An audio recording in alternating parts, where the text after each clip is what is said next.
Hello there, how are you tonight? We begin with the sad, strange, and sometimes downright dangerous life of a man whose job was to make everyone else laugh. The medieval court jester, the floppy hat, the bells, the jokes. It all sounds like fun and games until you realize you were one wrong joke away from the dungeon. So before you get comfortable, take a moment to like the video and subscribe, but only if you genuinely enjoy. I do hear, and let me know in the comments where you're retuning in from and what time it is for you. It's always fascinating to see who is joining us from around the world. Now dim the lights, maybe turn on a fan for that soft background hum, and let us ease into tonight's journey together. So, you want to be a court jester? Too bad, no one wants to be a jester. It's not something you train for. It's something that happens to you, like the plague, or being born left-handed in a world of swords. Most jesters didn't start out dreaming of juggling turnips in front of moody aristocrats. They were often chosen not for their ambition or resume,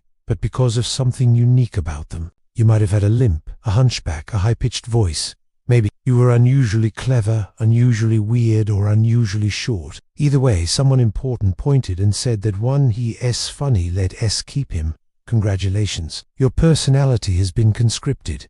Sometimes it started with a single joke. You made a noble laugh, once at a feast, probably by accident. You slipped in the mud or mocked a rival baron just loud enough to be heard. The next morning you not back in your peasant hut. You in the castle, being handed a hat with bells and a new job description. Be entertaining forever. Other times you were purchased, yes, bought. Lords sometimes collected jesters like they collected exotic animals or oversized goblets. If you were especially witty or weird-el looking in, you might get gifted from one court to another, like a party favor wrapped in sarcasm. You didn't apply to be a jester. You got chosen the way a chicken gets chosen for the stew pot. Suddenly, and without consultation, and from that moment on your life was no longer your own. You were the designated laugh dispenser, dragged out during feasts, summoned during tense political meetings, and paraded like a mascot when foreign diplomats came calling. You could unsay no. You could unwalk away, not unless you wanted to return to the farm, or worse, get mistaken for a vagrant and end up in the stocks. Because, in the medieval world, a man without a job, land, or purpose was just asking to be arrested for existing. So yes, in theory you're an entertainer, but in reality you're a high-pressure, low-pay, full-time joke machine kept on retainer by people who can have you whipped for bad timing. And that's just how the audition worked. You may not be on stage with a spotlight, but make no mistake, in the medieval court you're always performing. Being a jester is you want a job. You clock into it, your existence. You eat, sleep, and breathe among nobles, but you never really one of them. You read their entertainment, their curiosity, their living. What if scenario the court's emotional support audit? You not allowed to be invisible. Everyone sees you and they expect something the moment they do.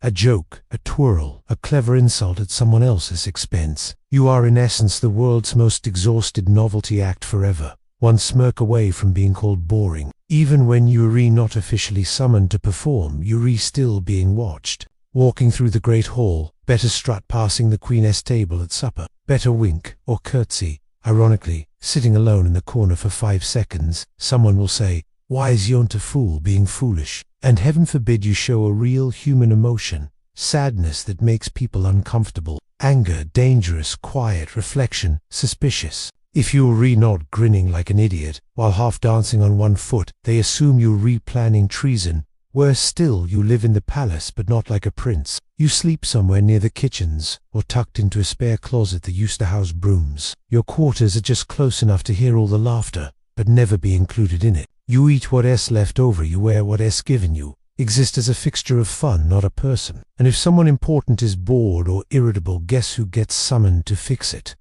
If a nobleman's hunting party failed, if the wine cellar ran dry, if the king's favorite dog coughed weird, someone is coming to knock on your door at midnight with do something amusing. You are not allowed to be. You are only allowed to entertain. Which means the line between your true self and your persona gets so blurry you forget who you were before the bells and jokes and forced smiles. In the medieval court you aren't just wear the costume, you are the costume, and trust me, the show never ends. Being a jester sounds fun, until you realize you're required to be funny constantly. You won't get to be off. You won't get quiet days. You won't get to have moods. Your entire identity is expected to be one endless laugh track, no matter what else is going on in the world or your own life. Your job description be hilarious on demand. Even if the Duke just buried his third wife, even if the kingdom is at war, even if you woke up with a toothache and crushed morale, doesn't matter. You're still expected to juggle, tell a pun, or fall flat on your face with grace. No pressure, right? And you don't even think about reusing jokes. These are nobles after all. They want fresh entertainment, that witty poem you worked on for a week. Great, now do 12 more before lunch. And while you're at it, impersonate write a satire of the bishop's sermon and pretend to trip on a goose. Now, and if you bomb, you're not just getting a bad Yelp review, you're getting Jared slapped, possibly pelted with chicken bones, or worse, replaced. Medieval courts didn't have HR departments. If you failed to amuse the wrong person on the wrong day, your next gig might involve cleaning chamber pots or digging your own grave. And remember, you're the only one in the room not allowed to be serious. Everyone else can cry, rage, pray, scheme, or fall apart. You juggle through the tension, you laugh through royal tantrums. You dance around political intrigue with a stupid hat on your head and a forced smile on your face. And you can once say, I'm not feeling it today. Feelings are irrelevant. Your entire value depends on how many chuckles you can wring from people who think sarcasm is foreplay and cruelty is wit. So yes, being the funny one sounds great in theory. But when your survival depends on your ability to entertain people who could legally execute you for a bad punchline, it's less stand-up comedy and more medieval emotional hostage-taking. In a medieval court, the line between funny and offensive is razor thin, and you're expected to tiptoe across it, blindfolded, juggling insults as a jester. Your job is to mock, tease, and comment on everything. Queen's clergy guests, but never too harshly, never too directly, and never at the wrong moment. One misplaced quip about the king's expounding waistline or the lord's fourth marriage, and suddenly you're not the funny man, you're the fool who crossed a line. And here's the real kicker, that line moves. On Monday the Queen laughs. When you joke about her cousin's gambling habits on Tuesday, he's in the room, and now it's treason.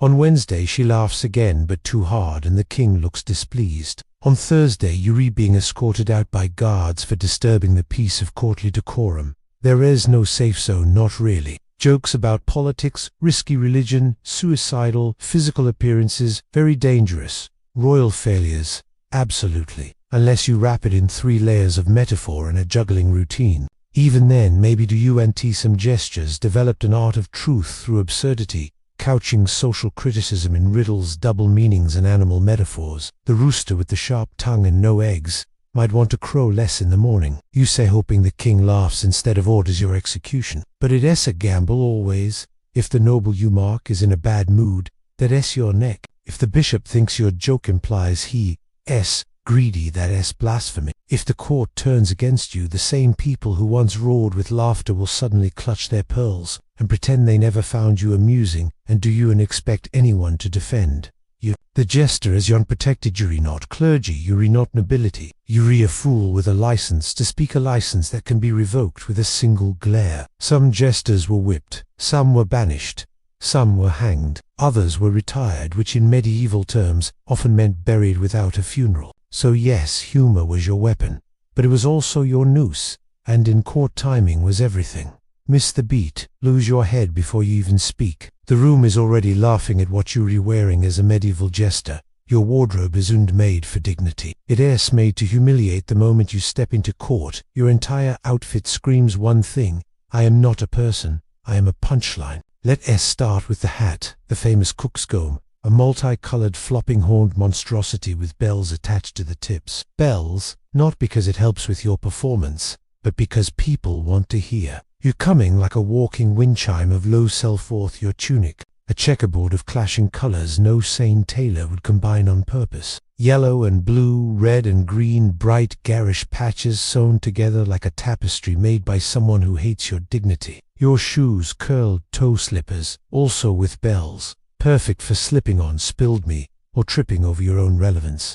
They make you look like a court-approved goblin, which frankly is the point. Even your belt is a joke, often oversized or knotted in ways that prevent practicality. Need to carry a knife or a pouch? Forget it. That's not what you're here for. You're here to jiggle, dance, and fall on your face in a glorified mascot uniform. And while nobles wear velvet, silk, fur, and gold thread embroidery, your clothes are made from the cheapest scraps of wool and linen. If it is itchy, heavy, or stain perfect, the worse it feels, the better it looks. The audience must always remember you beneath them. Now imagine wearing this to every feast, every wedding, every royal negotiation. There is no variation, no wardrobe change, no formal gesture wear. You are visually ridiculous 24/7. Even when you read dead serious, you look like a coloring book exploded on your body. And do you aren't expect compliments, people? Do you aren't say nice hat? They say try not to trip over your bells today, fool. Or worse, they tug your sleeve just to hear you jingle like a holiday decoration with abandonment issues. So yes, your clothes might be iconic,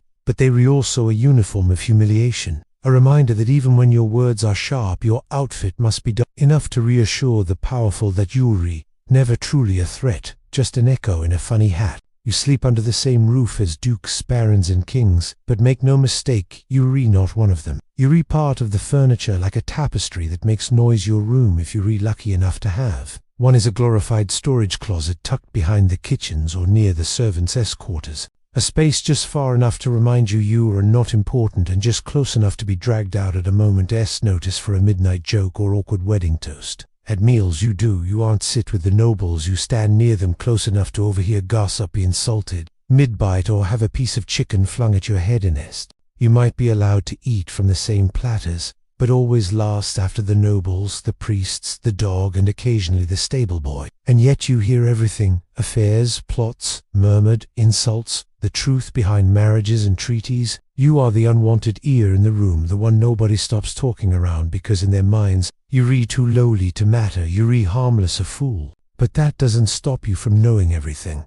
And sometimes that knowledge keeps you alive or gets you killed. The irony is cruel. You live among nobility, you know their secrets, you share their meals. But socially you re-stranded the nobles, woe. He ain't to friend you, the servants, woe. He ain't to trust you, you're too high for one world, too low for the other. Your presence is tolerated but not respected. You allowed into space as peasants, never see, but only so long as you amusing. You patted on the head like a performing animal, not welcomed like a guest. If you speak too plainly or ask for something real, a favor, protection, respect, you reminded immediately. Know your place, fool. You are quite literally a resident outsider. You can mimic the court, mock the lords, entertain the ladies, but you'll never inherit land, marry into nobility, or wear a sword for honor. Your future is as fixed as your bells. So yes, you live with the nobles, but you live among them the way a shadow lives among light, always present, never truly visible. You've spent years honing your skills, juggling knives, reciting witty verse, playing instruments, mimicking voices, composing satire that could rival Cicero. And yet no one thinks of you as talented, they think of you as amusing. That's the curse of being a jester. No matter how much skill, creativity, or performance mastery you have, your genius is constantly treated like a party trick. You compose clever rhymes in multiple languages. They chuckle and say, do the funny face again. You craft a biting piece of political satire disguised as a joke about sheep. Someone throws a grape at your head and tells you not to get too clever. You are expected to be brilliant, but never acknowledged as such. If a noble sings a song, everyone applauds. If you sing better, the room goes silent. If a baron tells a joke, it is praised for its boldness. If you tell the same joke better, it is called sassy or inappropriate. And woe unto you if you actually outshine someone important. Nobles do not like being upstaged, especially by someone dressed like a Christmas ornament you're supposed to sparkle, not eclipse. So you play a strange game, perform just well enough to keep your job, but not so well that you make anyone feel inferior. Be witty but not wise, be sharp but not threatening, be brilliant, and then immediately juggle something to remind everyone you're not that clever. It is a balancing act on the edge of a sword. And here is the real tragedy. Many jesters were incredibly skilled musicians, acrobats, poets, political thinkers, all hiding behind a mask of idiocy. Because brilliance in a fool's mouth is only tolerated if it comes with a pratfall and a jingle. You know what? Worse, they laugh hardest when you mess up, miss a joke, trip mid-dance, drop a lute. That's when they roar. Not because you meant to, but because failure reinforces what they want to believe, that you're just an idiot in a loud outfit, not someone clever enough to mock them in their own tongue. So yes, your talent may be the most refined in the room, but your applause, it only ever comes wrapped in condescension. Feasts in a medieval court, a grand glistening roasts, overflowing wine goblets, minstrels plucking away in the background. It is a festival of excess, and you read the main cause of humiliation. From the moment guests arrive, nobles are eyeing you like a toy they can poke for laughs. Do a trick, fool, tell a joke, imitate Lord Wensley in his lazy eye. You perform not because you want to, but because the mood of 100 powerful drunken nobles depends on your ability to not take offense, while being publicly mocked, grabbed, teased, and possibly slapped. You do not sit at the table. You orbit it like a bright, jingly satellite of shame. You move from group to group like a courtly room, cleaning up awkward silences with a clever line or a badly timed handstand. And information in a medieval court is just a sharp joke away from being deadly. You always listening, always choosing which truth to tell and which one to bury under a harmless punchline. Because in a world full of swords and secrets, the most dangerous blade is forged from steel. It's tucked behind a fool-less grin. In the medieval court, your job is to keep everyone else laughing. Even when you're falling apart inside, your dog died, doesn't matter. The queen still expects you to make a joke about her cousin Eswig. You've got a fever, too bad the duke had a bad hunting day, and he needs a laugh before he throws his plate. Your heart is broken, keep dancing, fool, this is a wedding. You are not allowed to have feelings unless they're funny ones. Sadness, that is, selfish anger, insubordination, fatigue, laziness. Anything short of cheerful absurdity is treated like a betrayal. If you show real emotion, people get uncomfortable, not because they care, but because you're failing your function. They do unsee you as a person with a soul and scars. They see you as court furniture with jokes. You're expected to absorb everyone else's moods and reflect none of your own. You must sit through drunken tirades, mocking laughter, passive-aggressive insults, and the occasional flying chicken leg, and smile through it all. Sometimes you perform while grieving, sometimes you perform while ill. Sometimes you perform while quietly begging the universe to just let you disappear behind a curtain and cry for 5 blessed minutes. But there is no curtain, no privacy. You're always on, and the idea of vulnerability doesn't fit your costume. And here is the cruelest twist. When nobles do notice, you read down, they do what is wrong, they say, why are you being funny today? Or worse, maybe the fool's finally lost it. Shall we find a new one? So what do? You turn your pain into performance. You make your heart break. A punchline, you laugh first and louder before they can. You build a fortress of wit around your exhaustion, and you don't let anyone see inside, because the moment they realize the fool is human, the illusion shatters, and so does your job. So yes, you had feelings. You just learned to bury them under bells and jokes like everyone expected. Because in the court, when everyone else gets to feel things, the fool is the one who pretends nothing hurts. Medieval kings were not known for emotional stability. One bad dream, one spoiled roast, one poorly timed sneeze from a foreign diplomat, and the entire mood of the court shifts like a thundercloud with a crown. And guess who they all look at when the king furrows his brow or frowns into his goblet? You. Because if the monarch is unsmiling, clearly the fool is undoing his job. It doesn't matter that you were up late performing at a feast, or that your voice is hoarse from singing, or that you told 12 jokes this morning that got genuine chuckles from 3 nights and a cook. If the king wakes up irritable, the court looks at you like you personally ruined breakfast. You read not just the jester, you read the court's emotional insurance policy. Did a trade negotiation fail? The king's advisors mutter. Perhaps the fool didn't lighten the tension. Did the queen scowl during mass? Maybe the jester made a joke in poor taste. Did the king stub his toe on a chamber pot? Has the fool been leaving things about again? Sometimes it is subtle, a snide comment, a disapproving glare. Other times it is direct, entertain me, fool. I am in a foul mood, and your head's in the balance. And there ain't not kidding, you one ill-timed silence. Away from being demoted to stable cleaner, or worse, executed for being unfunny. And even when it is not your fault, it becomes your burden. You must fix the mood, patch the tension, make the royal toddler laugh, so no one noticed the king just broke a goblet over the stewardess' head. You become a human emotional thermostat, adjusting yourself endlessly so everyone else stays warm and content. But here is the thing no one ever thanks you. If the king's mood improves, it's because his wine was strong. If he laughs, it's because someone told him a joke earlier, not you. If he doesn't laugh, you're at fault. Either way you lose. So yes, in a court of paranoia and politics, you the jester are somehow both irrelevant and responsible for the mood of the most. powerful man in the kingdom, and if he does, and laugh, you'd better start praying. You may live in the castle, wear bells on your hat, and share jokes with kings, but make no mistake, you are not free. In fact, you are more trapped than most. Because being a medieval court jester is just a job. It is an identity that consumes you once you relabeled the fool that is it. There is no promotion, no career change, no ID. Like to try something different, you a lifelong performer, whether you want to be or not. It doesn't matter if you're re-aging, tired or sick. You do and get to retire there's no pension, cozy cottage waiting at the edge of the kingdom. You do and to become a merchant or a monk or a respected elder. You not master whatever your name was. You still the fool, just slower, sadder and with fewer teeth. And the worst part, even if you brilliant, no one will ever see past the hat.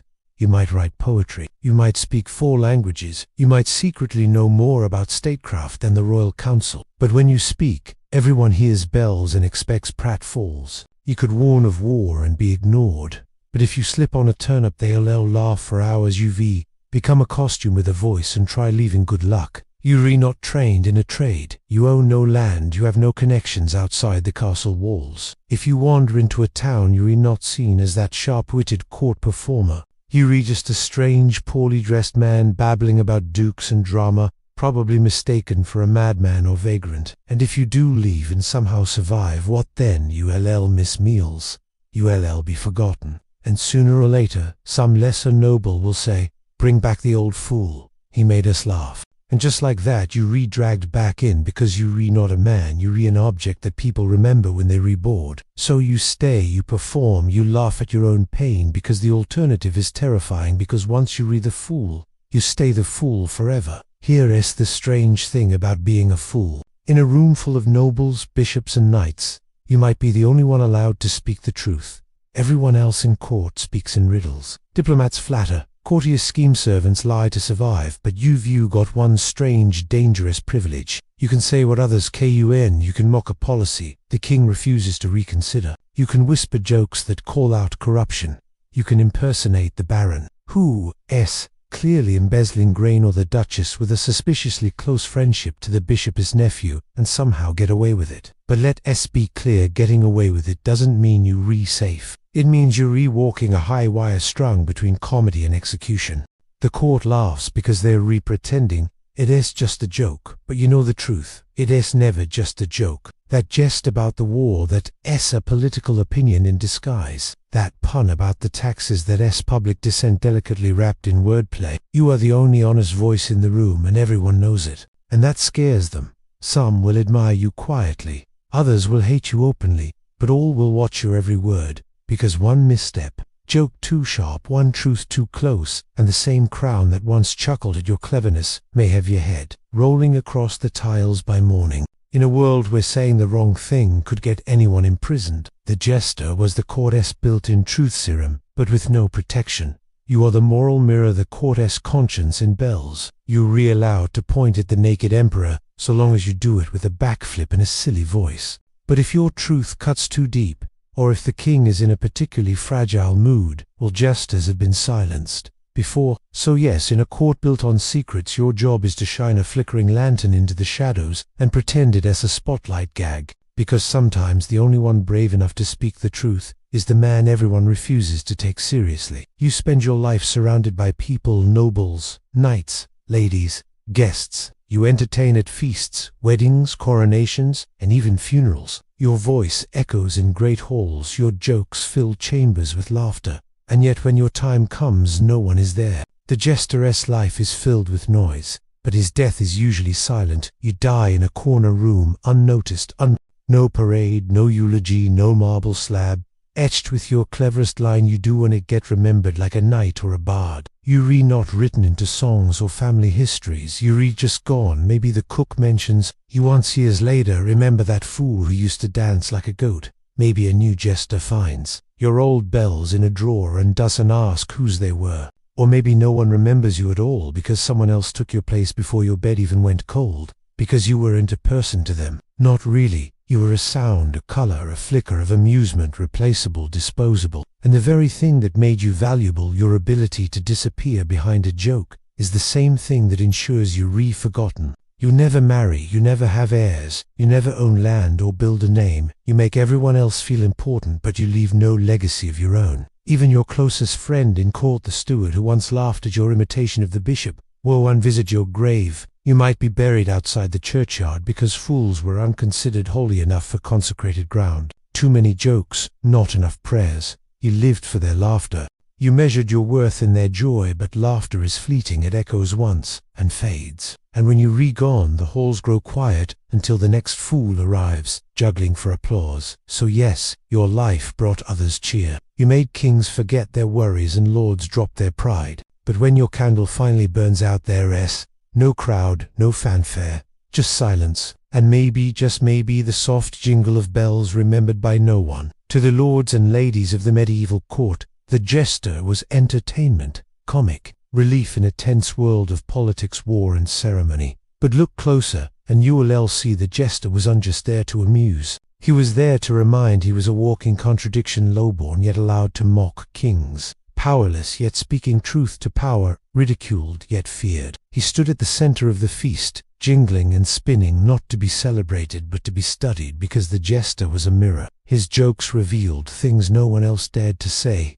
His puns disguised political commentary. His mimicry revealed hypocrisy. And every time he made the room laugh, he also made it squirm. Because somewhere in the slapstick, there was always a sliver of truth. The fool was safe to laugh at until he was until he pointed out too much, until the room realized, this man in bells and rags understands us better than we like. And so he became more than a performer. He became a symbol, a reminder that power is fragile, that truth, even dressed in comedy, can be dangerous, that laughter is a weapon, one that can cut deeper than any sword in a world obsessed with order and hierarchy. The jester was the exception, and that's what made him so necessary. He walked the halls of power not because he was respected, but because he reminded the powerful of what they feared most, being ridiculous, being exposed, being human. But the joke in the end was never truly on the nobles. It was on him. He sacrificed dignity, freedom, legacy, and peace of mind for the fleeting approval of people who would never see him as an equal. His genius was hidden beneath absurdity,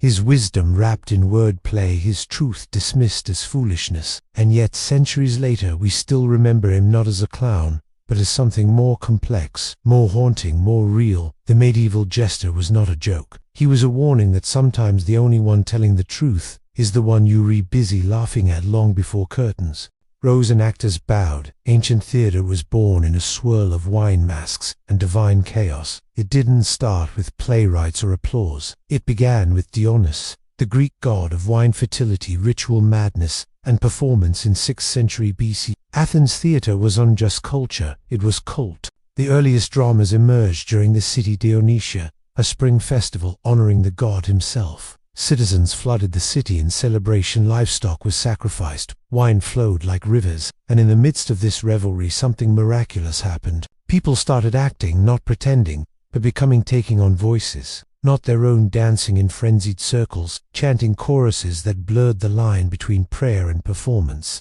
The centerpiece, a dithyramb, a wild hymn-like chant, performed by a chorus of up to 50 men moving in rhythm, faces masked, eyes aflame with ecstasy. These were unactors as we know them. They were vessels, mediums, each voice a drop in the divine pool of Dionysian energy. Then came a man named Thespis. Legend says Thespis stepped out from the chorus around 534 BC and spoke as a character rather than as part of a group.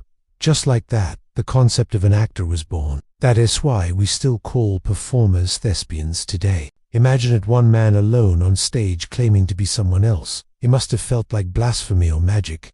The Greeks were hooked. What began as sacred rituals started evolving into structured performance. Playwrights like Sophocles would soon refine it further, adding a second and third actor, introducing dialogue, plot, and the idea of dramatic conflict. But the spiritual core never left. These early performances took place in massive open-air theaters, carved into hillsides, most famously the Theatre of Dionysus in Athens. It could hold up to 17,000 spectators, all gathered in a semicircle to witness something, straddled religion, art, and civic duty. So no theatre did unstart in silence. It arrived loud, masked, drenched in wine, and fueled by gods. The stage wasn't just a place to pretend. It was a portal to myth, madness, and meaning. And it all started with the need to celebrate something bigger than ourselves. Welcome to the stage. As Greek theatre matured, it became more than divine devotion. It became a mirror through which Athenians could see their own fears, failures, and fleeting glories reflected under the Mediterranean sun.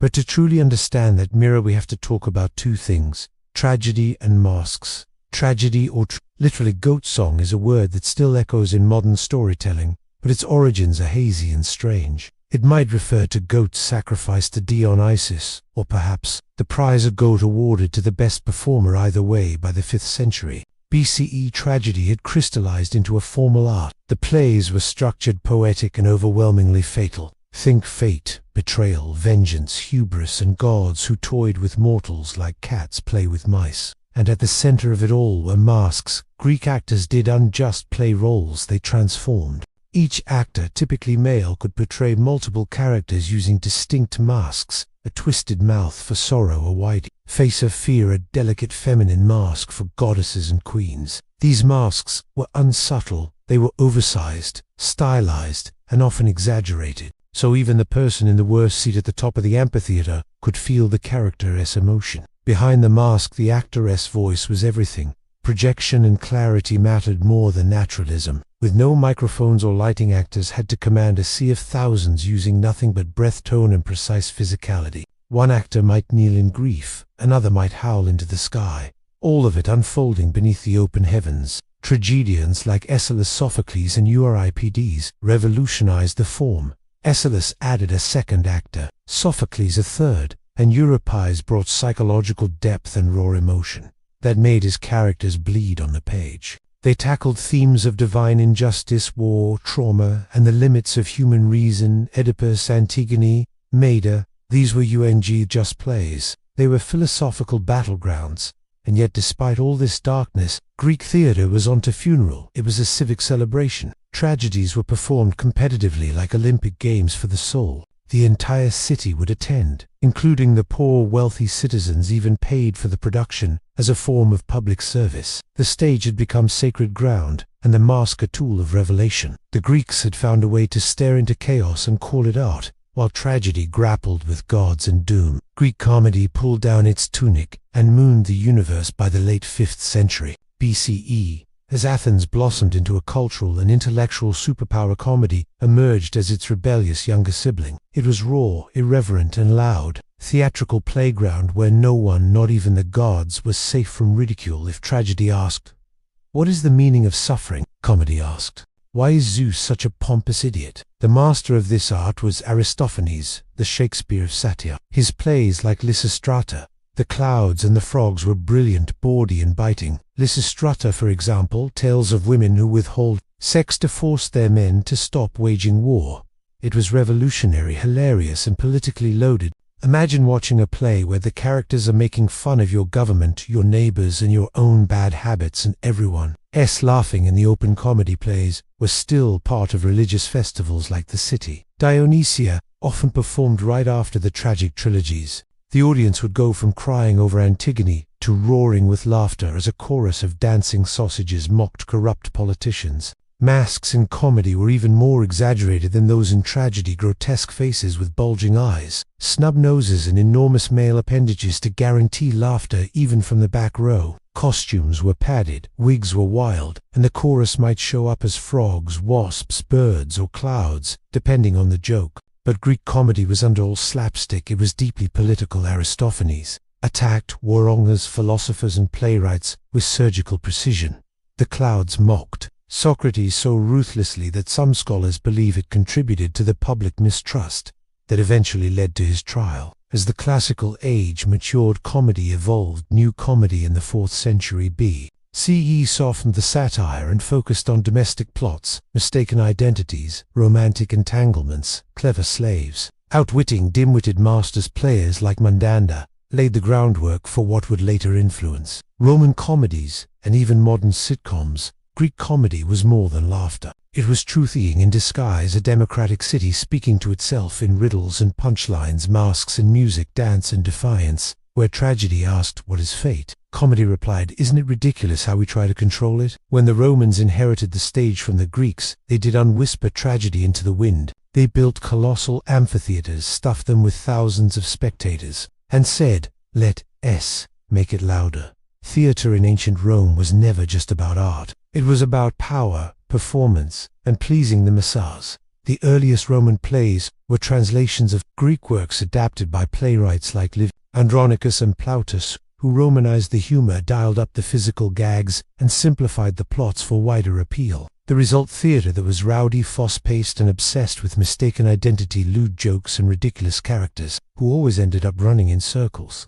Plautus, and his successor Terence, are remembered for refining Roman comedy, turning it into a genre of clever slaves, clueless lovers, and fathers and crisis characters that would become templates for Western comedy for centuries. Their plays didn't just entertain, they poked fun at Roman society's snobbery, greed, social climbing, and hypocrisy. But Roman tragedy was a different beast. While Greek tragedies were philosophical and poetic, Roman tragedies, especially those of Seneca, were intense, violent, and sometimes downright disturbing. Seneca's Thesis, for example, features a scene where a man unknowingly eats his own children, not exactly a night of light. Entertainment. Seneca's influence, however, would unpeak until much later. In his own time, Roman tragedy played second fiddle to what truly won the public's favor: spectacle. Romans loved blood, noise, and grandeur. Theater often competed with chariot races and gladiator fights. Playwrights and producers upped the drama. Literally, staging was lavish. Some productions featured trapdoors, cranes, and even water effects. Music was everywhere, often drowning out the dialogue. Actors wore masks, similar to the Greeks, but their performances leaned more on exaggerated gesture than nuanced emotion.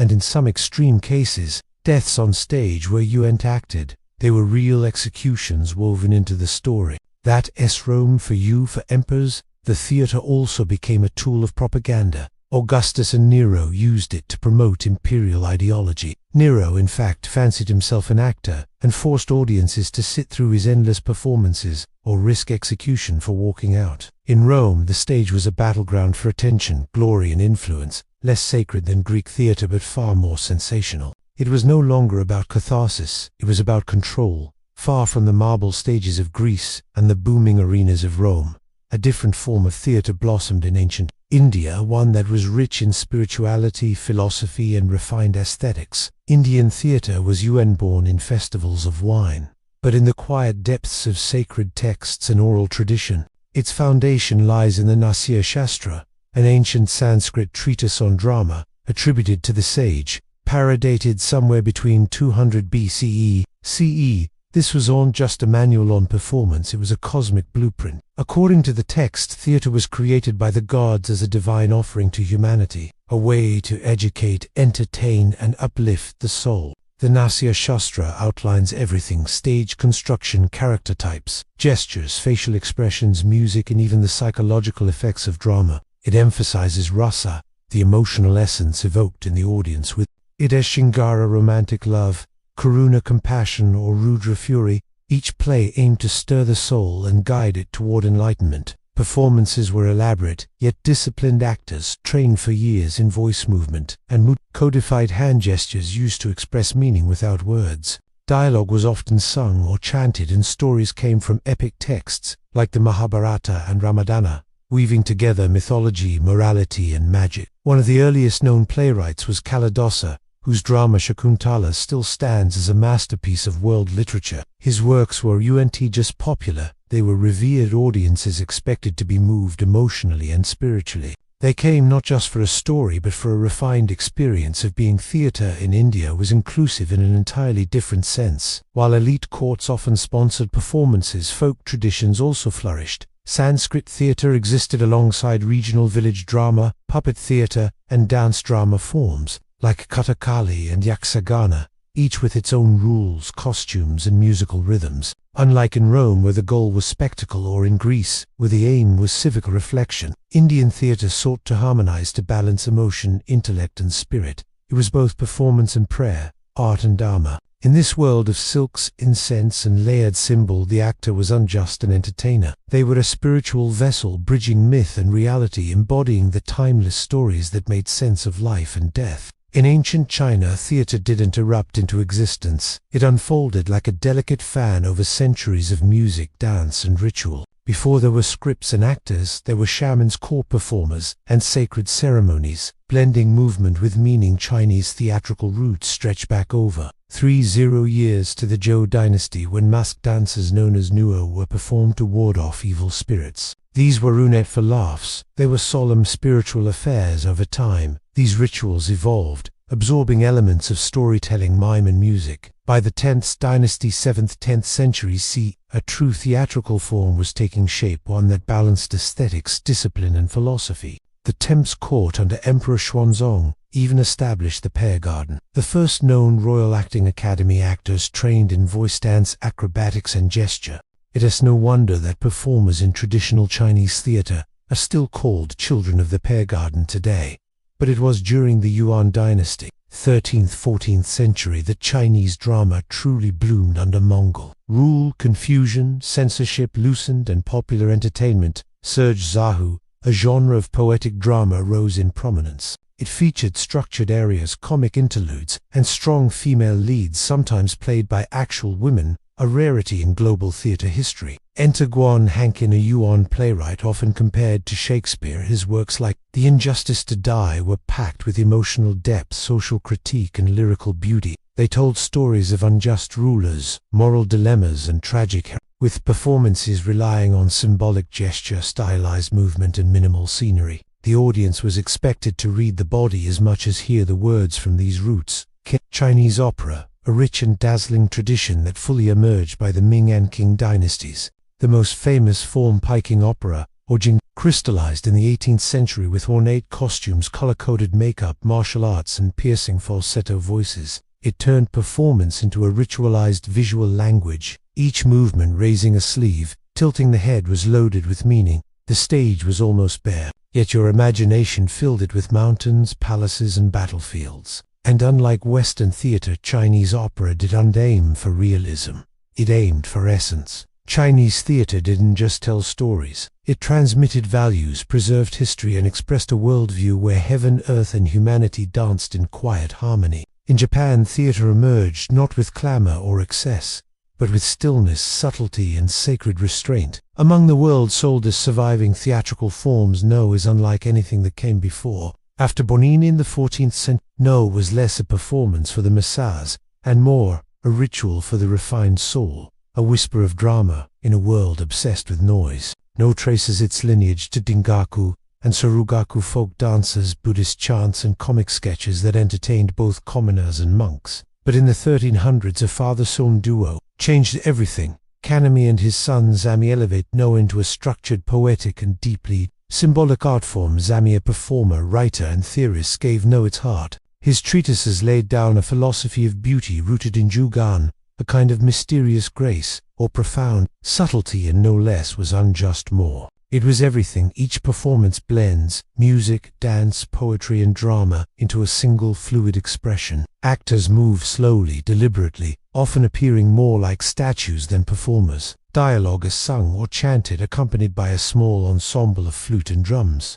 There is no illusion of realism. Instead, the experience is dreamlike, more like witnessing a ghost story told from within the ghost. And speaking of ghosts, many No plays are literally about spirits. Dead warriors, lost lovers, mad women, and wandering monks are frequent characters. These are not action-packed stories, but meditations on memory loss and longing. The main actor, or shite, typically wears a carved wooden mask frozen in an expression that shifts subtly with the angle of the head or light. These masks are sacred objects, not props. No's stage is minimal, just a bare wooden platform with a painted pine tree backdrop, yet this simplicity is deceptive. Every element, from the shuffle of the actor's feet to the rustle of silk robes, is choreographed to evoke the spiritual beneath the surface. Time seems to slow, the mundane dissolves, supported and patronized by the samurai class. No became an aristocratic art. It wasn't made for cheering crowds. It was for introspection, for connection to something eternal. Even today, performances remain largely unchanged from 600 years ago. In No, the stage becomes a threshold between worlds, life and death, form and void, voice and silence. While grand stages and noble actors stole the spotlight in many cultures, another kind of theater quietly thrived in the shadows. Puppet theater in Asia, especially puppetry, was Undust child's play. It was a powerful medium for myth, morality, and memory, where the inanimate whispered truths, the living dared not say. In Indonesia, particularly Java and Bali, the ancient art of Wanggalat shadow puppetry emerged as a sacred tradition. Thin, flat puppets, made from buffalo hide, were intricately carved and painted, then held behind a white screen with a flickering oil lamp. The result: silhouettes dancing in flickering light, conjuring entire worlds from shadow. At the center of it all was the Dang, the puppet master, far more than a performer. Dang was a spiritual guide, comedian, narrator, and philosopher rolled into one. With a single voice he portrayed dozens of characters. From Hindu epics like the Mahabharata and Ramayana, the stories might last for hours, even through the night, accompanied by the rhythmic pulse of a clan orchestra. Wayang was not just entertainment.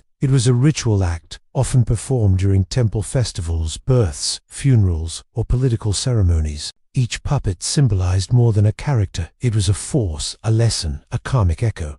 Meanwhile, in Japan, another meme form evolved. Bunroku. Unlike silhouettes, bunroku puppets are large, lifelike, and manipulated by three puppeteers in full view of the audience. One controls the head and right arm, another the left arm, and a third the legs. It takes years of training before a puppeteer can even touch the puppet's head. The result? Uncanny realism. A puppet woman tugs her sleeve in heartbreak. A warrior trembles before death. It is mesmerizing. The narration, however, is delivered by a single chanter seated beside a shamisen player. His voice becomes thunder, tears, whispers, rage. The puppets move, but the soul comes from his throat. Puppetry thrived precisely because it could say what humans could. In strict societies, puppets mocked, emperors questioned fate, and explored forbidden love or vengeance without retribution. After all, it was Yune man accusing the king. It was just a doll, whether in flickering shadows or under full lantern light. Puppet theater turned wood and string into mirrors, reflecting the deepest fears, dreams, and truths of the cultures that created them. From the drunken chants of Dionysus to the silent grace of no masks, ancient theater didn't simply vanish. It echoed forward, reshaping how we tell stories. Even today, its legacy isn't just etched in stone ruins or dusty scrolls. It is alive in every stage, screen, and script. The Greeks gave us structure. Their innovations, dialogue, dramatic conflict, character arcs, are the very bones of modern storytelling. The three-act play that is Aeschylus whispering through time, the tragic hero undone by hubris straight from Sophocles. Even the concept of a fourth wall, that invisible boundary between actor and audience, was something the Greeks played with centuries ago. The Romans, for all their love of spectacle, passed down a different inheritance: theater as mass entertainment. Their open-air amphitheaters became the architectural model for everything from Shakespeare's Globe to modern sports arenas. And their comedy is full of far mistaken identities and bawdy misunderstandings.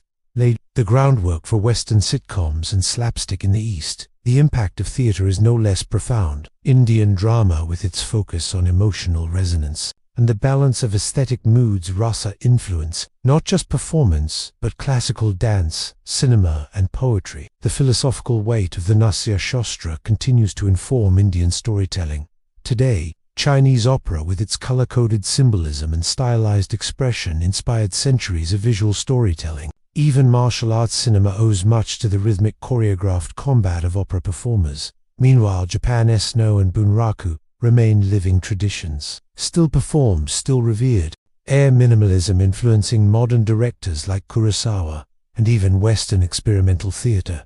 And the puppets they've multiplied. From shadow plays in Southeast Asia to digital avatars on TikTok, the idea of animating the inanimate remains irresistible. Puppetry's ability to distill emotion into pure gesture has influenced everything from children's television to avant-garde performance art. But perhaps the most enduring legacy of ancient theater is this: the human need to perform, to watch, and be watched. To slip into another's skin and return changed every ritual, every meme. Every monologue on a dim-lit stage is part of that same lineage, a search for meaning through motion, mask, and voice. So the next time you see a play, a film, or a TikTok skit, remember you're witnessing not just entertainment but a sacred echo. Theater may have evolved, but it has never stopped being our oldest and most honest. Mira Kane was born into a world where bloodlines were everything, and hers was sharp as a sword. Her father was Philip II of Macedon, the man who turned a fractured kingdom into a military machine. Her mother was Odata,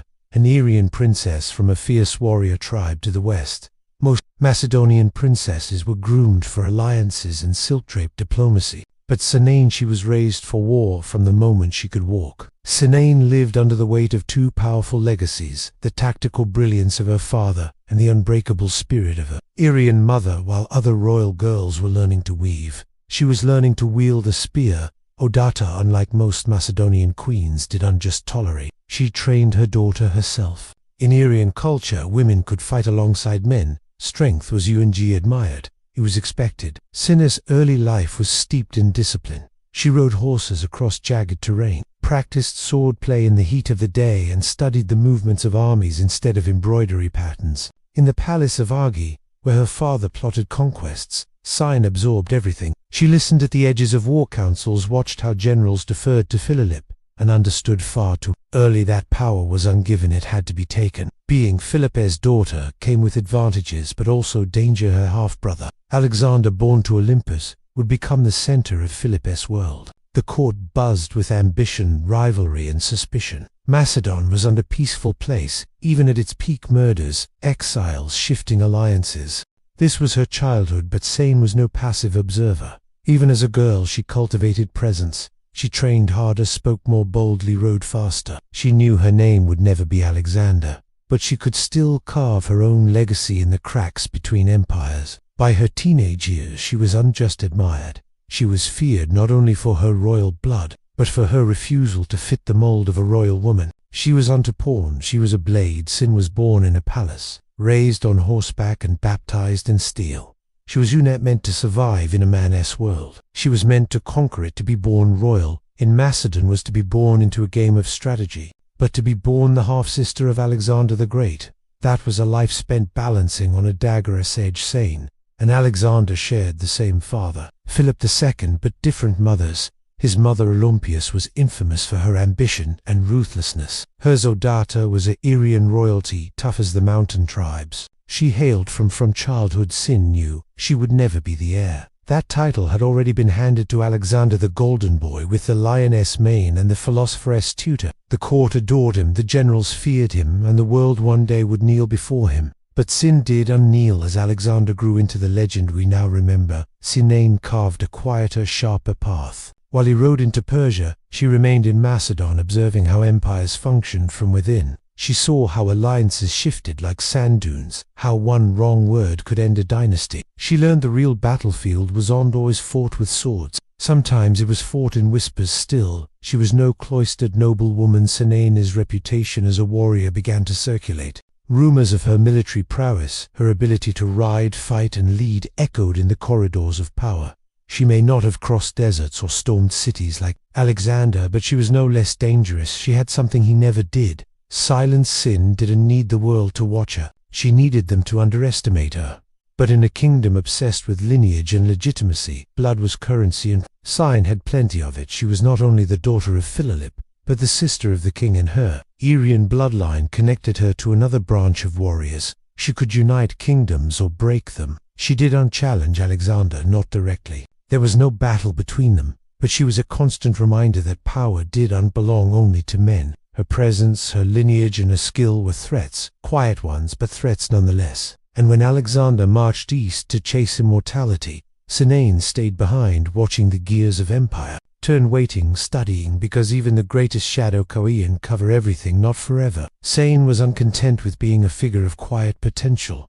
She made herself legend through action. While Alexander built his empire abroad, Sinaine found her own battlefield at home. And unlike many royal women of her time, she didn't just lead from behind a curtain. She rode in armor-led troops and fought on horseback like a Macedonian general. Her most famous moment came when she led a military campaign into Iria, the very land of her mother. It was on just a symbolic march. Cain actively commanded troops, organized strategy, and fought in combat. In a time when even noblemen often avoided the front lines, a royal woman charging into battle was both shocking and/or inspiring, and it was on just for show she emerged victorious. That campaign was on just a flex of military skill. It was a declaration. Sin was staking a claim. She was merely a noble woman with a sharp mind. She was a trained warrior who had proven herself on the field, bloodied and unbroken. Her Irian blood had not thinned in the halls of Macedonian diplomacy. It had sharpened by winning that campaign. Sin did something extraordinary. She carved out a sphere of influence independent of her brother's colossal shadow. Alexander might have ruled eastward, but Sane was building something of her own in the west. Respect, loyalty, and a reputation, not tied to anyone else's name. But power is never comfortable in the hands of a woman, especially a woman who doesn't ask permission. Back in Macedon, the court murmured Alexander too occupied with conquering Persia, and Egypt did not interfere. But his absence created a fragile vacuum, and Sine knew exactly how dangerous that space could become. She was just a warrior for her own sake. She had a plan that reached beyond herself. She was a mother now, and she intended to pass on her power. So while men wrote history in their own image, Sin prepared for the next move. She had tasted command, stained her armor in real combat, and won not by birthright but by merit.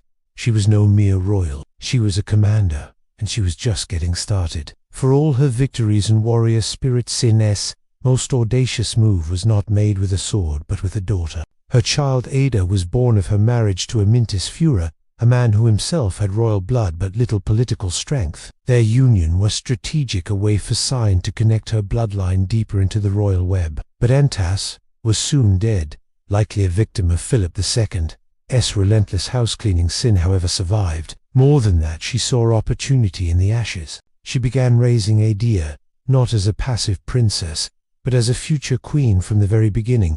Ada was trained with the same fire Sin had received as a girl. This was a child being groomed for a decorative marriage. This was a young woman being sharpened like a blade. Sin personally oversaw her education, rhetoric, leadership, martial training, and most importantly, politics. It wasn't just about legacy. Cain had watched the world unravel in Alexander's absence. The court was divided, the generals restless and succession uncertain. Alexander had no legitimate heir. His empire was vast but fragile. The question of who would rule once he died wasn't just theoretical. It was a ticking bomb. Sin had a plan. Her daughter would marry Aradis, Alexander's half-brother, who was considered next in line despite his intellectual disability. If Ada became his wife and Sin her advisor, he would have real influence over the Macedonian throne. This was more than ambition, it was survival. The empire was splintering. Power was being hoarded by generals and regents. Sine saw that only through a day could she continue to shape the future. She wasn't just trying to put her daughter on the throne. She was trying to protect Macedon from itself. But this was not a world kind to women who made moves like king's whispers turned to threats. The regents particularly. Perdiccas, one of Alexander's former generals, saw what was coming. A warrior mother raising a queen with a claim to the throne was too dangerous. Cyan, ever bold, prepared to travel with a D to ensure the marriage happened. She was ready for resistance, but not the betrayal that awaited her on the road. She had trained her daughter for the throne. Now she would pay the price for it. Sin knew exactly what she was doing when she set out. Asia with her daughter. This was not a diplomatic visit. This was a political maneuver, the kind that could change the shape of an empire. Ada young, but regal, was to be married to King Ardus. That union would tie Sin's bloodline directly to the throne and give her a front-row seat to the regency of Alexander's fractured empire. But the men in power saw it differently. To Perdiccas, the ambitious general serving as regent, Sin was not a royal matron. She was a threat, a woman with her own army, her own agenda, and worse. Still, public support, soldiers admired her, Macedonians respected her. Her daughter had the blood of the charisma of a queen, and the backing of one of the last true heirs. Perdiccas could unrisk it. Sin and Ada crossed into Asia Minor. They were intercepted by forces under Alcetus. The moment was tense, the outcome chillingly swift. Sin, unarmed but unshaken, stood her ground. Some sources say she demanded to see the king. Others suggest she attempted to rally the soldiers against the regents, right there on the spot. But it was too late. The order had already been given. Sin was assassinated, likely by Alcetus himself, or under his command on the road, far from court, far from justice. She died not in battle but by betrayal, stabbed not for her crimes, but for her ambition. What happened next shocked even hardened Macedonian veterans. The very soldiers who witnessed her murder reportedly rebelled. Sin, after all, was the daughter of Philip II, a war hero in her own right. Killing a woman of her stature was not just a crime, it was sacrilege. So intense was the backlash that Perdiccas was forced to backtrack. In a stunning reversal, he allowed Ada to marry Aradis, after all. But the cost had been steep. Macedon had lost one of its most capable minds and most dangerous women, not to enemies, but to its own fears. Sin died with her armor off. But her strategy lived on. Her daughter was now queen. The next move was no longer hers, but it would still bear her name. Sinane's death was supposed to end the threat, but instead it lit a fire. Her daughter, now married to King Ardys, entered the political arena with the fury of a legacy interrupted, and she did not remain Adia for long. In a powerful move, she changed her name to Eurytice, a name echoing queens of the Argad dynasty. It was on just a rebranding. It was a declaration of legitimacy. Queen Eurytice now stood beside the king of Macedon, not a puppet, not a consort, but a partner in rule. Though Ardys was mentally impaired and heavily controlled by regents like Perdiccas and later Antipater, Eurytice quickly became the active voice of the throne. She took an unprecedented step for a woman in Macedonian politics. She began addressing the army directly, wearing military attire and asserting her right to govern on behalf of her husband and herself. These were Eurytice's symbolic gestures. Eurytice stepped into the vacuum her mother left with military poise and political instinct. She held speeches in front of soldiers, grizzled veterans who had followed Alexander across the known world, and she won them over. She promised order, Macedonian strength, and a return to Argid leadership. Her mere presence reminded them of sin, and the army listened. But her rise came at a dangerous moment. The wars of the Diadochi, the bloody civil wars between Alexander's former generals, were already underway. Macedon was fragmenting, alliances cracked, loyalties shifted like sand. Eurytice stood in the middle of it, a young queen with no army of her own, challenging men who commanded legions. Still, she played boldly. She stood up to Polyperson, the newly appointed regent, and tried to maintain control of the capital. She refused to back down, writing letters, issuing orders, rallying troops. For a time she seemed unstoppable. But like her mother, Eurytice's power came not just from her bloodline, but from the threat she posed to men in power. She was Sin's daughter through and through, armored in pride, fluent in strategy, and unafraid to confront the ruling elite. Her story, like her mother's, would be defined not by submission, but by defiance. And though she now wore the crown her mother had fought for, the enemies gathering around her would not tolerate a queen who ruled like a king. Eurytice's rise to power was swift, but so was the storm that followed. The Macedonian Empire, already fracturing under the weight of Alexander's absence, had become a battlefield of old generals, all clawing for control. At the heart of this chaos was Polyperchon, the aging general newly appointed as regent to him. Eurytice was an anomaly, young, ambitious, and worst of all, politically effective. She had the troops, she had the bloodline, and she had the fire of Sinane running in her veins. At first, Eurytice tried diplomacy. She challenged Polyperchon in writing, issuing royal decrees in her own name. She appeared in military dress before the army, calling out his authority. These were not empty gestures. For a moment, the balance of power seemed to teeter in her favor. Many in the army remembered her mother, and some were willing to follow her. But Polyperchon was alone. Olympus, the mother of Alexander the Great, after years in exile. Olympus returned to Macedon with vengeance in her heart and murder in her strategy. The rivalry between the two women, Eurytice and Olympus, was more than personal. It was the final brutal clash of two dynastic visions. Stood for a new order, young, militaristic, and independent. Olympus represented the old argued fire, the bloodline that had once ruled unchallenged. Eurytice marched to confront her enemies, but was betrayed.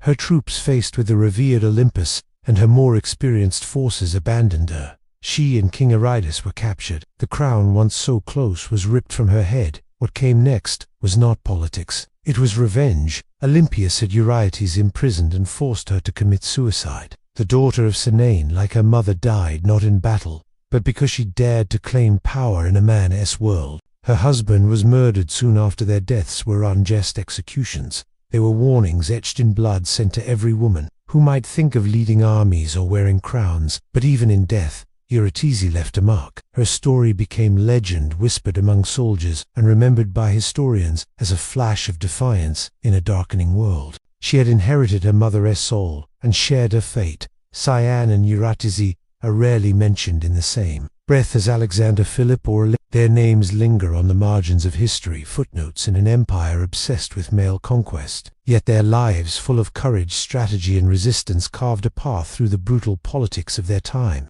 They were more than noble women. They were a dynasty of defiance. Sin had been a daughter of Philip, trained not to marry well but to fight well. She had stepped onto a battlefield when most royal women were stepping into marriage contracts. She had outlived her husband, outmaneuvered her enemies, and trained her daughter for power in a world that had no room for powerful women. In an age where even queens had little agency, Sin led troops into combat, and not for ceremonial show. She fought to win. Her daughter inherited that fire, and when Sin died by assassination, Eurydice took the torch and carried it to the throne. She may have ruled briefly, but her impact was unforgettable in front of assembled soldiers. Eurydice stood in full military dress and addressed them as commanders. She was Unterporn. She was Unter, waiting to be chosen. She chose herself, and that's what made them dangerous.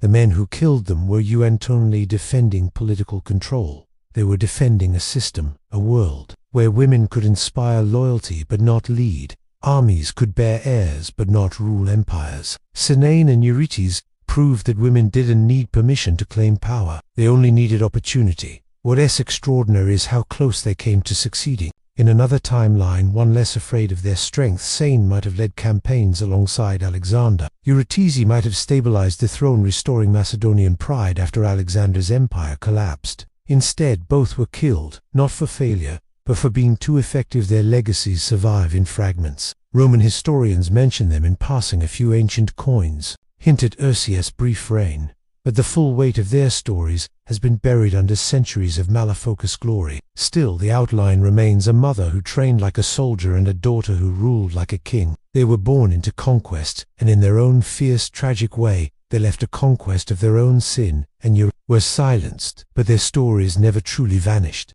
They linger like distant thunder in the chronicles of empire, like blood on a blade that history tried to polish clean for centuries.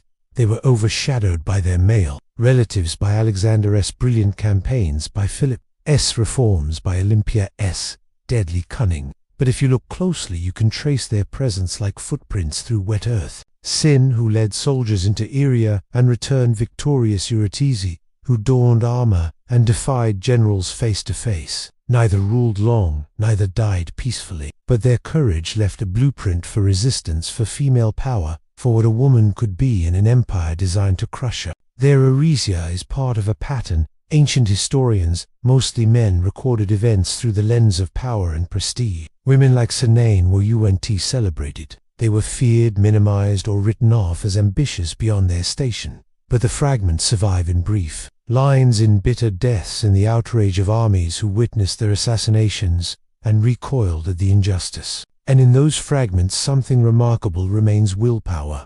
Neither woman needed a crown to claim authority. They embodied it through action, leadership, and sheer presence. Their power was inherited but forged from training fields, battle scars, and public defiance. Sin's very existence challenged the idea that only men could shape the world. Ority proved a woman could wear royal regalia and speak to warriors without trembling. Even today, their names raise questions. What might have changed had they lived longer? Could Macedon have held together under Ursias' rule? Sin have been the war leader Macedon needed after Alexander's death? We'll never know. But the possibility itself is a legacy. Modern scholars are beginning to rediscover them, pulling their stories from the dust of forgotten scrolls.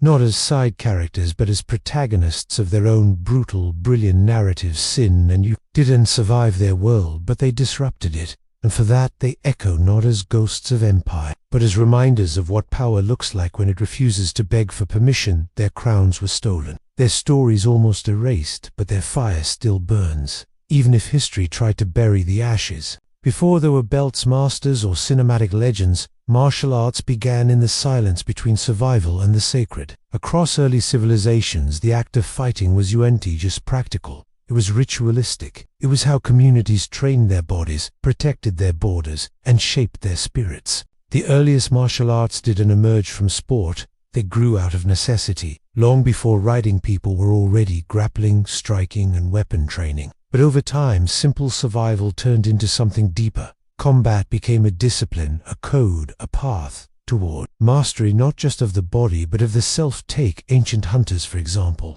Their movements, lunges, thrusts, evasions became the foundation of martial patterns. Each hunt was a rehearsal for war, and every war demanded a stronger, smarter, more synchronized warrior. But when weapons were laid down, the movements remained. They were practiced again and again, until they became ritual, a kind of physical language that could be passed down across generations. Across the world this pattern repeated. In the Indus Valley, carved seals from over 4,000 years ago show figures in stances eerily similar to those in modern martial arts in Africa. Tribal wrestling formed the basis of coming-of-age ceremonies in Mesopotamia and Egypt. Soldiers trained in organized formations, but also honed personal combat styles, ones involving hand-to-hand strikes and grappling holds. Their physicality was a kind of literacy. To fight was to speak the language of kings, and always combat was paired with symbolism. Movements mimicked animals, spirits, or cosmic forces. A strike was just a blow, it was the embodiment of a myth. A sequence of motions could mirror a battle between gods, or serve as a prayer for protection. Martial practice became ceremonial, integrated into festivals, funerals, and religious rites. Even in death, warriors were honored for their form. Ancient tombs contained weapons carefully placed beside skeletons, not as tools but as symbols of identity. The sword was onto something you carried. It was who you were.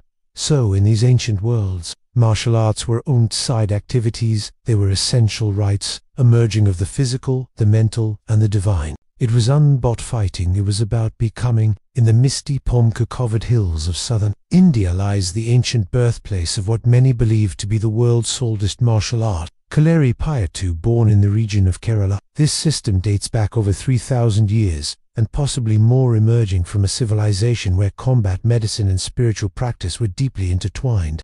The word Kaleri refers to a training ground, and Payattu means to fight or practice.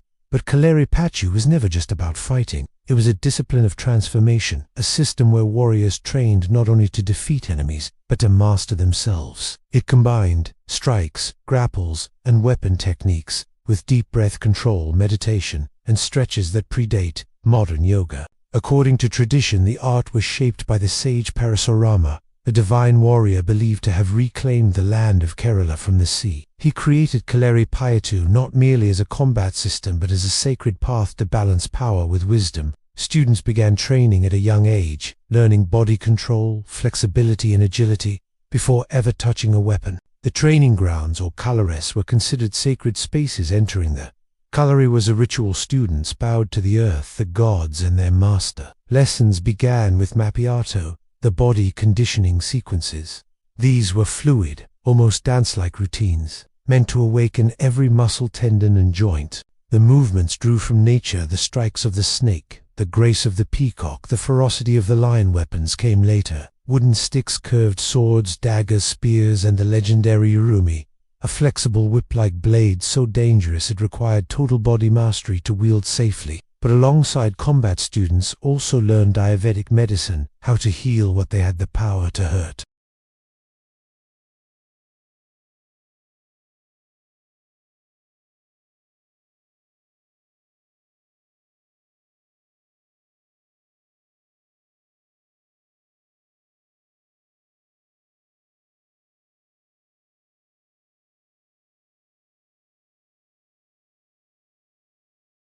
Today it still survives, not just as a martial art but as a living link to one of humanity. As earliest visions of what it means to be both a warrior and a sage to most of the world, the phrase martial arts brings to mind one word: kung fu. But in China, kung fu, gong fu, doesn't just mean fighting. It means mastery earned through effort, whether in calligraphy, cooking, or combat. And nowhere is that spirit more fully embodied than in the ancient martial traditions rooted in the temples, mountains, and battlefields of early China. The origins of Chinese martial arts stretch back over 4,000 years. Ancient military texts from the Zhou dynasty describe hand-to-hand combat drills, weapon techniques, and battlefield formations. But the true heart of Kung Fu emerged where philosophy met in the silence of the monasteries. The most famous origin story begins in the Shaolin Temple, a Buddhist sanctuary nestled in the Song Mountains. Legend says that in the 5th century CE, a monk named Bodhidharma, who traveled from India, introduced meditative practices that would evolve into Shaolin Kung Fu. He noticed that the monks, weakened from long hours of seated meditation, needed physical conditioning to balance the spirit.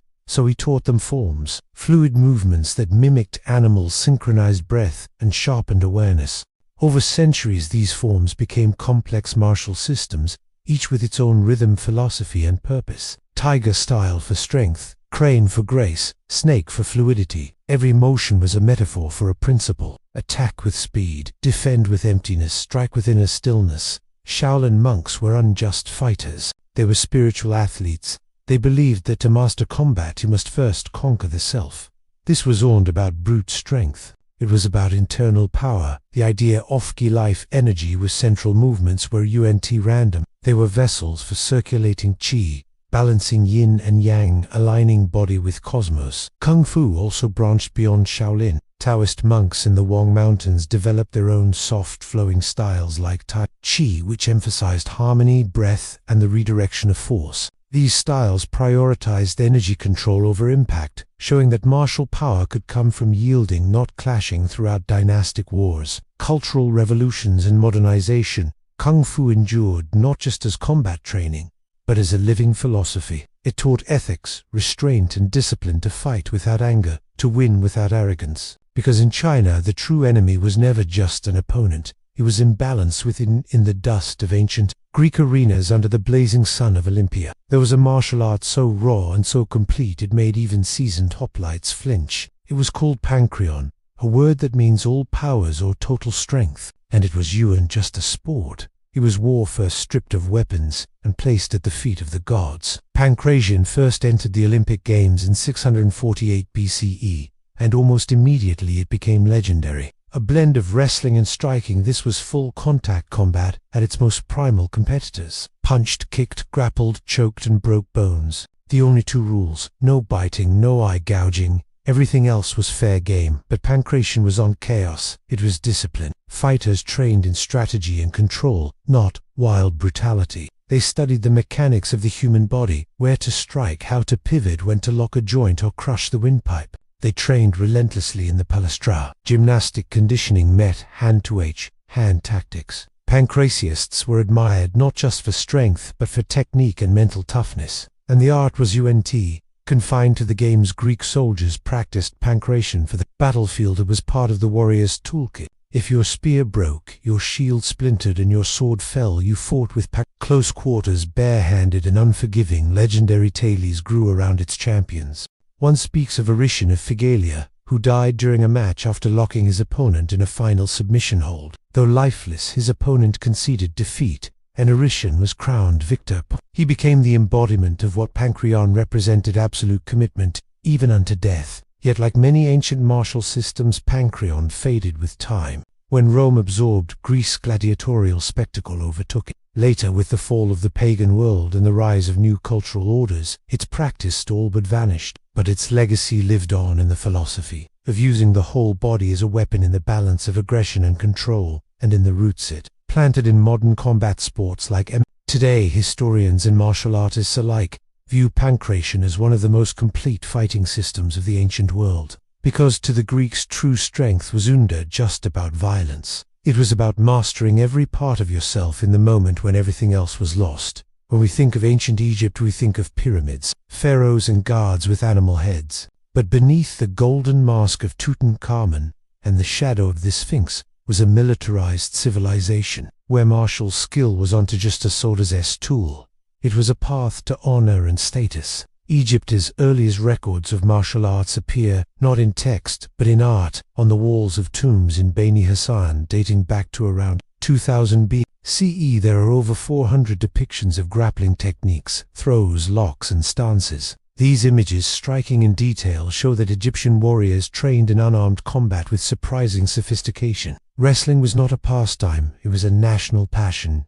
Young nobles trained in martial disciplines from an early age. Combat was seen as both physical excellence and spiritual preparation. The soldier was just a fighter. He was a protector of Mayat, the divine balance of the world. To train the body was to prepare to defend that cosmic order. Egypt's martial tradition extended far beyond wrestling. Warriors were schooled in stick fighting, known today in its modern descendant as Tati. This elegant yet fierce art involved rhythmic movements with a long staff, often performed drums. Though it evolved into a ceremonial dance over the centuries, its roots were deeply martial, used by guards, soldiers, and royal bodyguards. Weapons training included archery, spears, daggers, and battle axes. But close quarters combat was no less important. Egyptian warriors had to be versatile. In chariot warfare, for instance, soldiers were trained to shoot with deadly precision while racing at full speed. an ancient form of mobile martial art that demanded nerves of steel and unbreakable focus. Even in myth, martial prowess mattered. Gods, like Horus, the falcon-headed protector,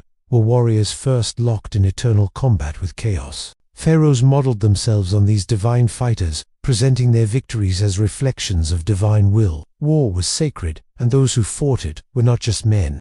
They were instruments of order, though. Egypt's martial systems never survived in a formal lineage. Like Shaolin, Kung Fu, or Kalarayatu, their spirit remains etched in stone, in rhythm and in ritual. Because along the Nile to fight was not just to conquer, it was to preserve the universe itself. Long before the word samurai echoed through scrolls and songs, Japan's martial identity was already forming in the misty valleys and storm-swept shores of its islands.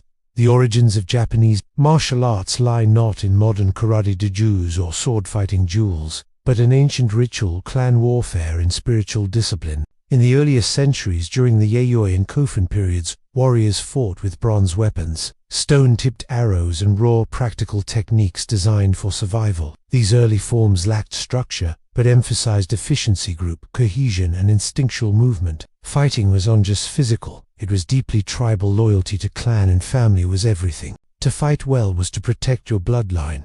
But as Japan entered the Han period 794-1185 CE, martial culture began to crystallize. Mounted archery became central. The ideal warrior was not just a brute with a sword.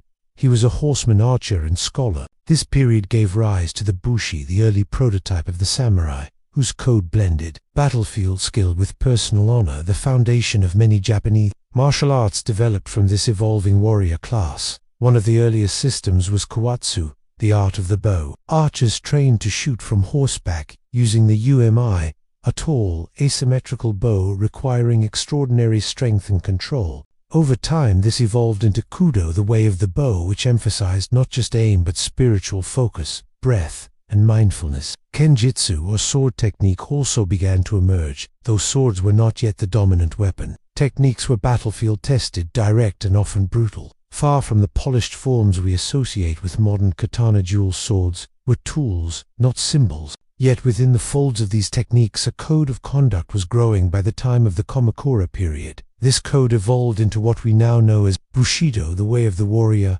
Honor, loyalty, self-discipline, and inner peace became as vital as victory. Martial training became not just preparation for war, but a moral path. Swordsmanship, archery, and later hand-to-hand combat systems like jujitsu were practiced as both physical arts and spiritual exercises. In early Japan, to fight was to follow a path of balance between life and death, technique and heart, body and soul, and the warrior was not just expected to win, he was expected to die.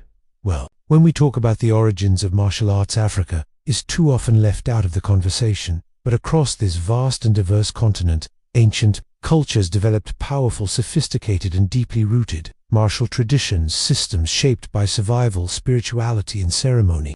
These weren't just methods of combat, they were expressions of identity, heritage, and sacred duty. One of the most enduring African martial practices is Dam, the ancient combat sport of the Hausa people in West Africa, traditionally performed by butchers and members of warrior guilds. Dan combines bare-knuckle boxing with powerful low kicks. Fighters wrap one hand, called the spear, in cloth or hardened rope, while the other remains open for defense. Matches often take place during harvest festivals and public gatherings, turning combat into celebration. But make no mistake, this is warrior training preserved through ritual. In Senegal, another ancient tradition thrives. Lam, or Senegalese wrestling. More than a sport, Lam is a national art form, its roots reaching back to pre-Islamic times, when it served as a rite of passage for young men wrestlers. Engage in powerful grappling accompanied by drums, dance, and spiritual chants. Before combat, fighters often consult spiritual leaders who offer charms and blessings. Strength alone, woe, yuan, guarantee victory. One must also have spiritual favor. Farther south, in Zulu culture, the martial legacy of Nguni stick fighting tells a different story. Practiced by young Zulu boys as part of initiation in military training, this art involves a striking stick and a blocking stick, used in lightning-fast exchanges. Beyond preparing boys for future combat, stick fighting also built courage, reflexes, and a warrior-esque mindset. Even the legendary Shikazulu was said to have refined battle techniques by observing and modifying traditional stick fighting strategies into formations that reshaped southern African warfare. In Ethiopia, historical paintings and manuscripts depict soldiers using spears, shields, and short swords in tightly organized formations, sometimes accompanied by wrestling traditions that emphasized throws and body control skills necessary in both battle and ritual in Africa. Martial arts, the line between fight and festival battle and belief was always thin. Movement was meaning, combat was culture, and across the continent the warrior was more than a fighter. He was a protector, a performer, and a living vessel of his people, a spirit. Long before European ships touched the shores of the Americas, the indigenous peoples of the continents had already developed rich and complex martial traditions. These systems were unorganized into schools or written down in manuals, but they were real, practiced, and deeply embedded in culture, ceremony, and survival. Among the Aztecs, martial culture was central to civilization from an early age. Boys were sent to telecalli or youth training houses where they learned warfare, discipline, and weapons handling. The Makawa whittle, a wooden sword embedded with obsidian blades, was a symbol of elite warriors. It could slice through flesh with terrifying ease. But Aztec martial arts were more than technique. They were tied to religion. Warfare was a sacred duty, a way to capture prisoners for ritual sacrifice, and a path to honor in the afterlife. Aztec warriors were organized into elite orders such as the Eagle and Jaguar warriors, whose names were just titles. They were spiritual identities. Combat was a way to embody the spirit of the animal, to transform oneself into a living weapon guided by divine purpose. Farther south, the Inca Empire had its own formidable martial culture. While the Inca are better known for engineering and empire building, they trained soldiers extensively. Their warriors used slings, spears, bolas, and clubs with strategic precision, and trained in formations suited to mountain warfare. Young warriors were taught strength, endurance, and loyalty to the state. Warfare was not just political, it was ritualized, a test of cosmic balance. In the North American regions, many indigenous tribes practiced warrior rites tied closely to spiritual life. The Lakota, Apache, and Comanche, for example, had deep warrior traditions involving stealth, ambush tactics, horsemanship, and close-quarters combat. Skills were honed through hunting, scouting, and intertribal conflict. But what mattered as much as bravery was humility. The ideal warrior was disciplined, honorable, and bound to the welfare of the tribe. Combat training was often expressed through games and dances, ritualized forms of preparation that built strength, reflexes, and unity. The war dance was unjust theater. It was a moving invocation blending spirit with strike rhythm, with readiness across the Americas. Martial arts were unisolated techniques. They were extensions of worldviews. To fight was to serve not just the tribe, but the land, the ancestors, and the balance of all things. What began as survival, how to hunt, how to defend, how to kill, became something far deeper across the ancient world. Martial arts evolved into spiritual disciplines, tools for shaping not just warriors,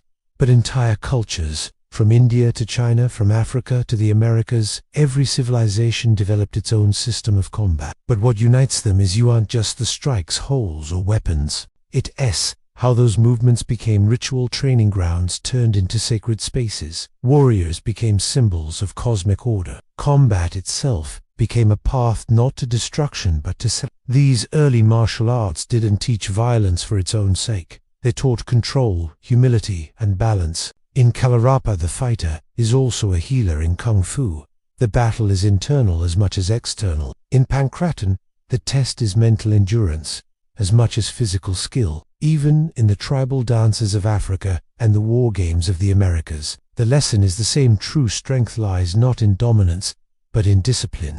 Over time, many of these traditions were suppressed, scattered, or transformed by conquest, colonization, and modernization. The British banned Kalaripatu Chinese martial arts were driven underground during political upheavals. African systems were masked in ritual to survive. Native American combat knowledge was pushed aside by force, and yet none of it truly disappeared. Fragments survived in folk dance, oral storytelling, community rituals. Others resurfaced in modern martial arts, reborn in karate, judo, capoeira, MMA, and more. The roots are ancient, even if the forms are new. Today, when someone steps onto a mat, bows before a teacher, or learns a new technique, they are not just learning how to fight. They're re-participating in a lineage that stretches back thousands of years, where motion is memory and every movement is a whisper from the past. The ancient masters may be gone, their battles long finished, but their philosophies endure. They taught that martial arts are not about defeating others. They're about defeating yourself again and again until ego, fear and rage fall away. What remains is stillness, precision, purpose, because in the end, every martial art, no matter its origin, tells the same story. The journey of a human being learning how to be strong, not just with the fist, but with the spirit. That's it, hope. Make sure to like and subscribe. Good night.